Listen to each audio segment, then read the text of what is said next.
കേരളത്തിലെ ന്യൂനപക്ഷ മതവിഭാഗങ്ങളിൽപ്പെട്ട വിദ്യാർത്ഥികൾക്ക് ജോസഫ് മുണ്ടശ്ശേരി സ്കോളർഷിപ്പിനുള്ള അപേക്ഷ ക്ഷണിച്ചിട്ടുണ്ട്.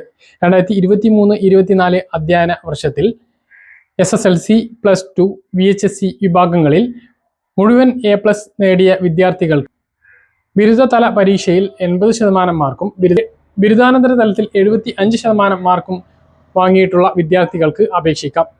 10ാം ക്ലാസ് ഹയർ സെക്കൻഡറി വിദ്യാർത്ഥികൾക്ക് 10,000 രൂപയും ബിരുദാനന്തര തല വിദ്യാർത്ഥികൾക്ക് 15,000 രൂപയുമാണ് വാർഷികം. www.minority-welfare.kerala.gov.in എന്ന വെബ്സൈറ്റിലെ സ്കോളർഷിപ്പ് മെനുവിൽ ക്ലിക്ക് ചെയ്തുകൊണ്ട് അപേക്ഷകൾ സമർപ്പിക്കാം. ഇതിന്റെ വിശദ വിവരങ്ങളും ഇതിലുണ്ട്. APL BPL വ്യത്യാസമില്ലാതെ അപേക്ഷകൾ സമർപ്പിക്കാം എങ്കിലും APL BPL റേഷൻ കാർഡ് ഉള്ളവർക്ക് മുൻഗണന ലഭിക്കും. BPL റേഷൻ കാർഡിന്റെ അഭാവത്തിൽ വാർഷിക വരുമാനം 8 ലക്ഷം രൂപയിൽ കവിയാത്ത മറ്റുള്ളവരെയും പരിഗണിക്കുന്നതാണ്. അപേക്ഷകൾ സമർപ്പിക്കുന്നതിനുള്ള അവസാന തീയതി ഡിസംബർ 25 ആണ്. ഇതുപോലുള്ള ഇൻഫർമേഷൻ ലഭിക്കാൻ ഫോളോ ചെയ്യുക, സബ്സ്ക്രൈബ് ചെയ്യുക.